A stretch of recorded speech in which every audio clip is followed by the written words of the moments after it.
Assalamualaikum warahmatullahi wabarakatuh. Selamat pagi anak-anakku kelas 12 MIPA 1 sampai MIPA 8 SMA, siswa SMA 19 Garut. Selamat bertemu kembali dalam pembelajaran jarak jauh mata pelajaran kimia. Pada kesempatan kali ini, Bapak akan menyampaikan materi baru yaitu materi redoks dan sel elektrokimia. Baik.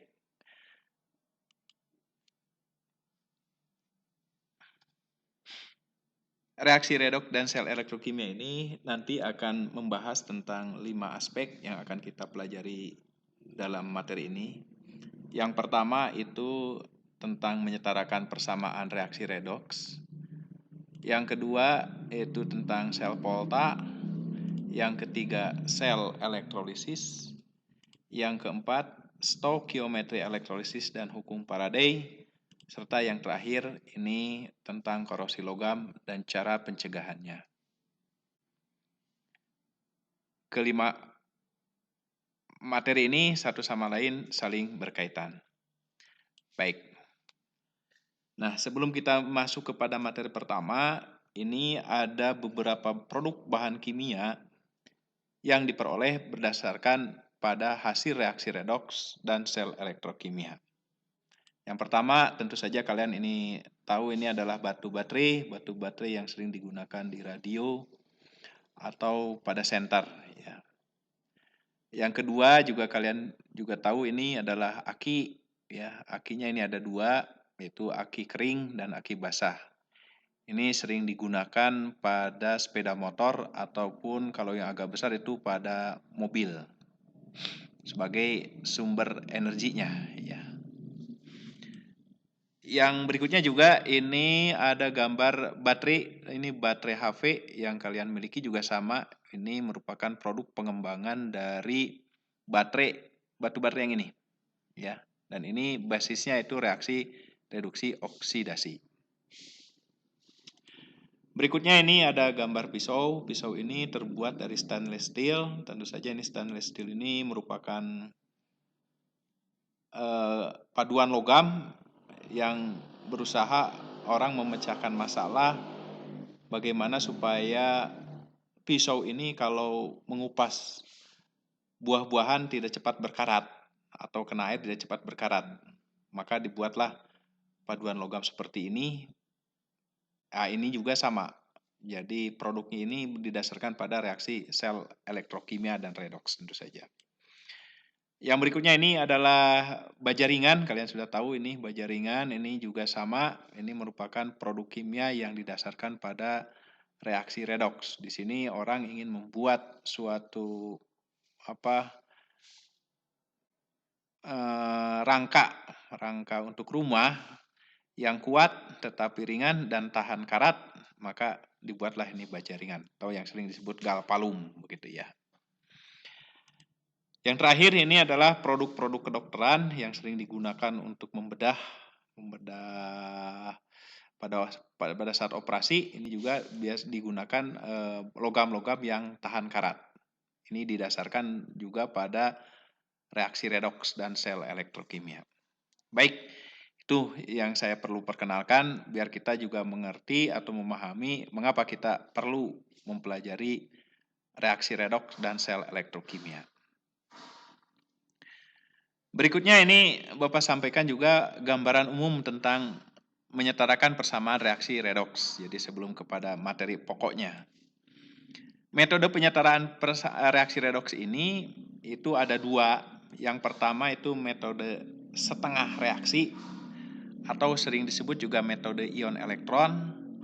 Yang kedua metode perubahan bilangan oksidasi atau sering disingkat ini PBO. Ya. Yang berikutnya di samping metodenya kita juga harus melihat suasananya. Suasana reaksi redoks itu ada dua. Yang pertama ada dalam suasana asam. Yang kedua ada dalam suasana basa.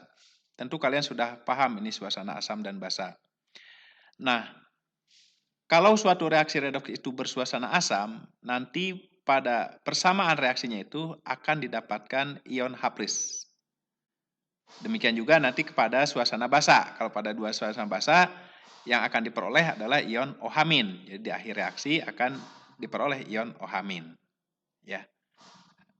Saya yakin kalian sudah paham ya. Asam kaitannya dengan ion H+, basa hubungannya dengan ion OH-. Baik. Nah, pada kesempatan kali ini juga Bapak menyampaikan juga mengingatkan kembali konsep-konsep dasar reaksi reduksi oksidasi yang dulu pernah kita pelajari di kelas 10. Masih ingat tentunya ya. Nih, ada 3 konsep reaksi reduksi oksidasi yang sudah kita pelajari di kelas 10. Ini hanya mengingatkan saja. Yang pertama ada konsep redoks berdasarkan pengikatan dan pelepasan oksigen.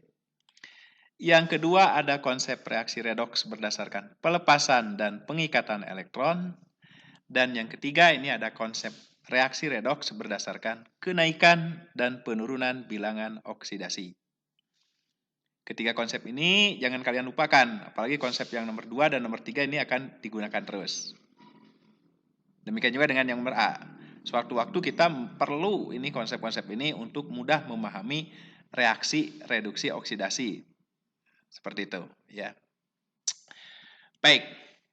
Ini yang pertama itu konsep reaksi redoks berdasarkan pengikatan elektron. Ini tidak perlu saya panjang lebar, hanya saya tuliskan saja, Bapak tuliskan saja inti-intinya.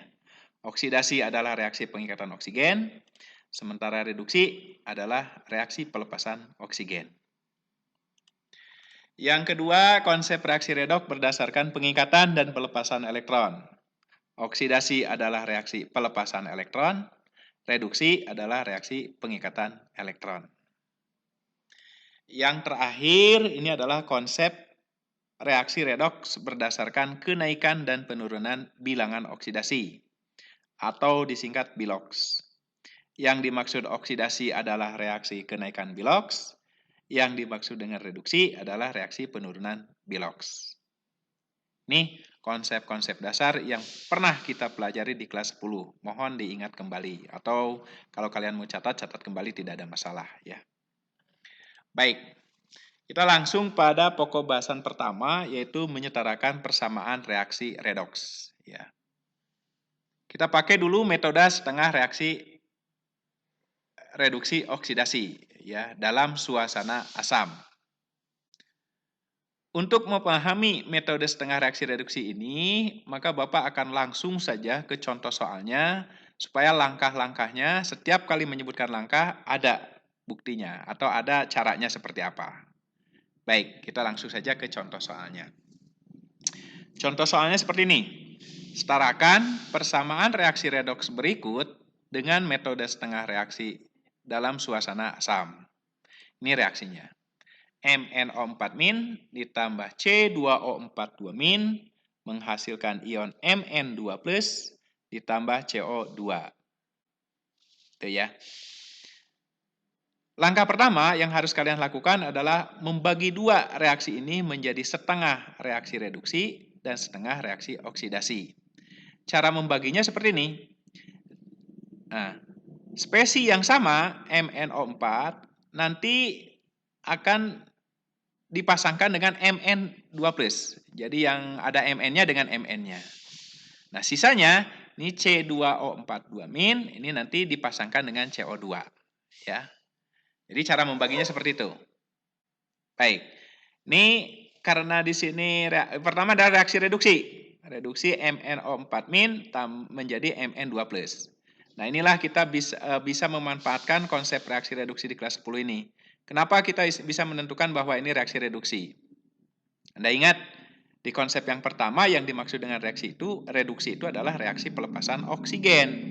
Lihat. Di sini, di sebelah kiri, ini Mn itu mengikat 4 buah oksigen. Di sebelah kanan, ini oksigennya tidak ada. Ini reaksi ini adalah reaksi reduksi. Itu yang Bapak maksud kenapa kita harus mengingat kembali konsep-konsep dasar di waktu kelas 10. Kalau yang ini reduksi, maka sisanya yang C2O4 adalah reaksi oksidasi. Ini reaksi oksidasinya. C2O42- menjadi CO2. Bisa dipahami ya? Lanjut. Langkah kedua yaitu menyetarakan unsur yang mengalami reaksi reduksi oksidasi. Ya, contoh ini.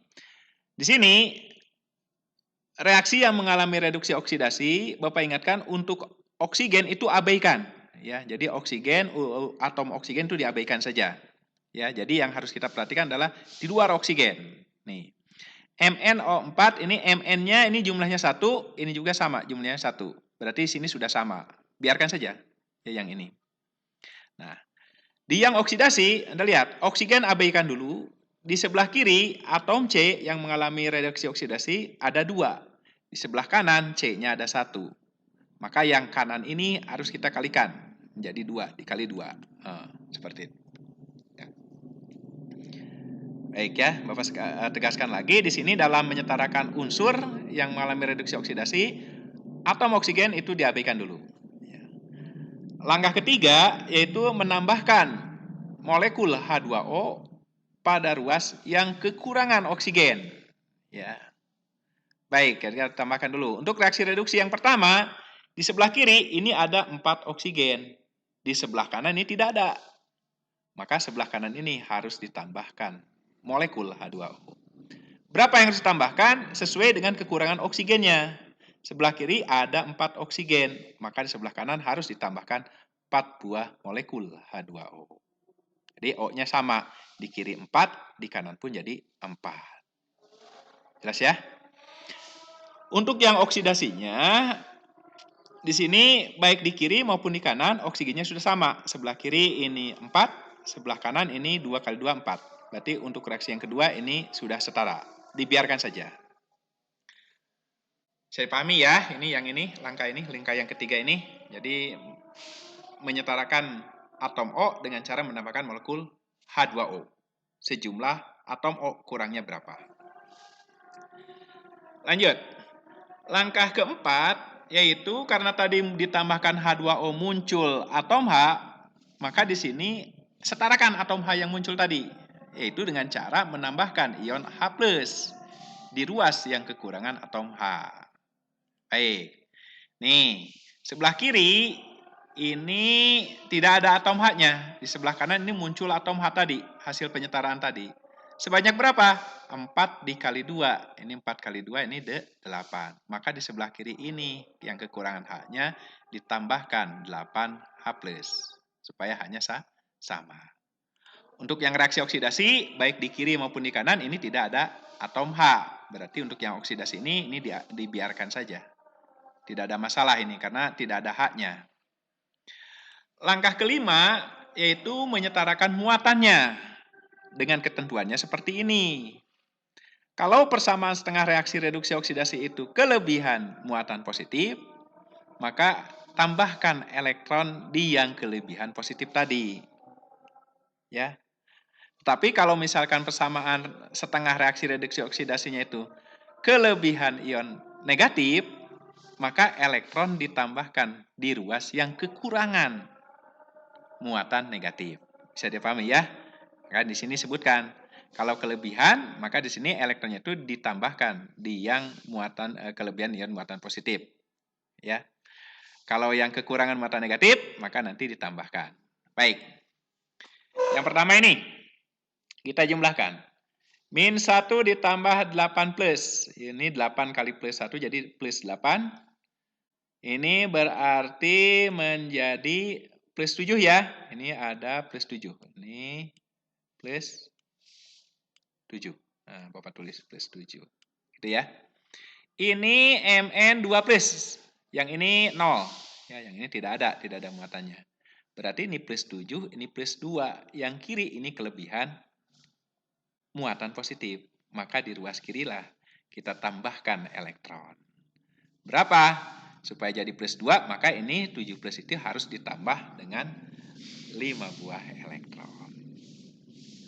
Bisa dipahami ya? Berarti sini nanti jadi plus 7 ditambah 5 elektron, jadi plus 2, ini pun sama plus 2. Untuk reaksi oksidasi, di sini di sebelah kiri ini negatif 2, di sebelah kanan ini 0. Berarti ini kelebihan muatan negatif. Maka tambahkan elektron di ruas yang kekurangan muatan negatif. Berarti di sini di ruas sebelah kanan. Di sini 2 min, maka di sini pun harus ditambah elektron sebanyak 2. Ya, ini untuk menyetarakan muatan yang sebelah kiri. Bisa dipahami ya? Oke, jadi nanti kalian lihat dulu persamaan reaksi tadi apa kelebihan muatan positif atau negatif, ya. Kalau misalkan kelebihan muatan positif, maka tambahkan elektron di sebelah yang kelebihan. Kalau ternyata persamaan reaksinya itu bermuatan negatif, maka tambahkan elektronnya itu di yang kekurangan muatan negatif. Baik, jelas ya ini? Kita lanjut. Langkah ke-6 yaitu menyetarakan jumlah elektron yang diserah terimakan. Maksudnya apa? Nih, untuk reaksi reduksi yang pertama reaksi ini memerlukan 5 elektron. Itu ya. Sementara untuk reaksi oksidasinya ini melepaskan 2 elektron. Ya. Nah, elektron yang diserah terimakannya ini harus sama. Ya. Kalau ini misalkan nerima 5 elektron, ini pun harus melepasnya 5 elektron, ya. Nah, tetapi karena ini bilangannya tidak pas, maka ini di sini yang ini tinggal 2 dikali 5, ini 5 dikali 2. Maka persamaan reaksi yang atas kita kali 2, persamaan reaksi yang bawah kita kali 5. Karena nanti 2 kali 5 jadi 10, 5 kali 2 jadi 10. Jadi pahami ya? Jadi ini kita fokus pada elektronnya. Sehingga persamaan reaksi ini kalau kita kalikan seperti ini, ya. Yang menjumlah nah ini dia. 2 kali MnO4 jadi 2 MnO4 min. Kemudian 2 dikali 8H+ jadi 16H+. 2 kali 10 kali 5 elektron jadi 10 elektron. 2 kali 1 Mn2+ jadi 2 Mn2+. 2 kali 4 H2O jadi 8H2O. Ya. Bisa dipahami ya. Demikian juga dengan ini. Ya, ini 5 kali 1 dapat 5. 5 kali 2 dapat 10. 5 kali 2 dapat 10. Jelas ya? Nah, kalau elektronnya sudah sama, maka tinggal langkah berikutnya itu menjumlahkan kedua reaksi setengah redoks ini. Jadi yang atas dan bawah dijumlahkan. Ya. Karena tujuan kita mengalihkan itu supaya elektronnya sama, maka ini elektronnya bisa dicoret. Ini elektronnya, ini 10 elektron, ini 10 elektron. Kalian coret. Begitu. Nah, nanti kalau ada spesi lain, baik itu ion atau molekul yang sama, kemudian pada ruas yang berbeda, kalian juga bisa melakukan hal serupa. Jadi bisa dicoret gitu ya. Dalam hal ini hanya elektron saja yang sama dan berbeda ruas. Maka setelah itu kita jumlahkan. Ini persamaan reaksi ini menjadi 2 MnO4 min ini ya, ini. Kemudian ditambah 5C2O4 ini 2 min gitu ya. Ditambah 16H+, ini jadi ke sini. Kemudian nanti hasilnya akan menjadi 2 Mn2+ ini. Kemudian 10 CO2 ini dari sini ya. Kemudian ini terakhir ada 8H2O, kita tulis seperti ini. Nah, nanti reaksi ini sudah setara, sudah selesai kita menyetarakan persamaan reaksi dengan metode setengah reaksi atau metode ion elektron. Nah, untuk meyakinkan kita bahwa persamaan reaksi ini sudah setara, maka ada cara yang mudah, yaitu dengan cara menghitung jumlah oksigen baik di ruas kiri maupun di ruas kanan persamaan reaksi. Apabila jumlah atom oksigen di ruas kiri persamaan reaksi sudah sama dengan di ruas kanan persamaan reaksi, maka itu sudah setara. Ini hanya untuk meyakinkan saja sebetulnya. Nanti suatu saat nanti kalau misalkan kalian menyelesaikan persamaan reaksi redoks yang rumit, itu bisa digunakan metode itu. Oke, kita gunakan saja ini. Coba ya ini. Ini bahwa reaksi ini sudah setara. Ini oksigennya harus sama di kiri dan di kanan. 2 dikali 4. 2 dikali 4, oksigennya ini dapat 8. Ini kali ini. Ini kali ini dapat 8. 5 dikali 4. Ini 5 dikali 4. Ini dapat 20. Ya, ini dapat 20. Ini gitu ya. Kemudian ini 10 dikali 2. Ini juga sama. Ini dapat 20. Ini dapat 20. 8 kali 1. Ini dapat 8. Tinggal Anda jumlahkan saja sekarang. Nah, 8 tambah 20, 28. 20 tambah 8, 28. Berarti betul reaksi ini sudah setara. Ya. Jadi inilah langkah-langkah cara menyelesaikan persamaan reaksi redoks dengan metode setengah reaksi dalam suasana asam. Nah, sekarang bagaimana kalau suasananya basah? Kalau suasananya basah, sebetulnya dari langkah terakhir ini hanya tinggal 2 langkah lagi yang bisa kita lakukan, yang harus kita lakukan agar reaksi tadi berlangsung dalam suasana basah. Bagaimana? Ya nanti saya lanjutkan nih ya persamaan reaksi ini. Andai ini reaksi ini berlangsung dalam suasana basah. Ini adalah langkah terakhir yang kita peroleh tadi ya. Ini sudah setara persamaan reaksi ini. Nah, langkah berikutnya karena basah ini hubungannya dengan ion OH-, maka reaksi yang sudah kita peroleh ini kita tambahkan ion OH- ke dua ruas, baik di ruas kiri maupun ke ruas kanan. Berapa jumlahnya? Sesuai dengan jumlah H+ yang ada di sini. H+ di sini ada 16, begitu ya. Maka persamaan reaksi ini baik di kiri maupun di kanan ditambah ion OH- ya. Nah, langkah berikutnya adalah menambah ion OH- di kedua ruas sejumlah banyak ion H+. Karena di sini ada 16 H+, maka kita jumlahkan di sini dengan 16 OH-. Ya. Ini 16 OH- kita jumlahkan, ini juga harus tambah 16 OH-. 16 H+ ditambah 16 OH- ini nanti akan membentuk molekul air. Ini dapatlah 16 H2O. Gitu ya. Ini jadi 16 H2O. Aduh, maaf ya ini tidak punya pen tab. Ini 16 H2O. Kalau yang ini ya ini biarkan saja. Ya, ini biarkan saja seperti ini. Jadi persamaan reaksi ini kalau kita selesaikan jadi dua ini. 2MnO4- ditambah 5C2O42- ditambah 16H2O sebagai penjumlahan yang ini menjadi 2Mn2+ ditambah 10CO2 tambah 8H2O ditambah 16 OH-. Ini yang menunjukkan suasana basah. Ya. Nah, ini tinggal disempurnakan ya, tinggal diselesaikan yaitu dengan cara langkah terakhir yaitu menyederhanakan jumlah molekul H2O. Kalau ada di ruas yang sama kita jumlahkan, kalau ada di ruas yang berbeda kita kurangkan ya. Sebelah kiri ini ada 16 H2O, di sebelah kanan ini ada 8 H2O. Maka yang ini habis. Ini habis jadi 8, ini 16, ini sisa dikurang 8, sisa 8. Gitu ya. Jadi persamaan ini kalau kita selesaikan, nah jadi 2MnO4- ditambah 5C2O42- ditambah 8H2O, ini hasilnya yang tadi hasil pengurangan menjadi 2Mn2+ ditambah 10CO2 ditambah 16H+. 16 OH-, maaf ya, 16 OH-. Ini yang menyebabkan reaksi ini dalam suasana basah. Ada ion OH-nya. Jelas ya dari penuturan Bapak, dari penjelasan Bapak, baik suasana asam maupun suasana basah. Jadi suasana basah sama langkah-langkahnya dengan suasana asam, hanya pada langkah terakhir setelah kita memperoleh persamaan reaksi setara, kalau di situ ada ion H+, maka kalian tambahkan kedua ruas dengan ion OH- sebanyak ion H+ yang terdapat di dalam persamaan reaksi terakhir tadi. Baik, itu saja yang bisa Bapak sampaikan pada pertemuan kali ini, yaitu menyetarakan persamaan reaksi reduksi oksidasi melalui metode setengah reaksi redoks dalam suasana asam maupun suasana basah. Nanti latihannya akan Bapak kirim di grup WA kelas 12 kimia MIPA sesuai dengan kelasnya. Demikian dari Bapak, mohon maaf atas segala kekurangannya. Apabila ada yang salah-salah, mohon dimaafkan. Demikian dari Bapak, Assalamualaikum warahmatullahi wabarakatuh.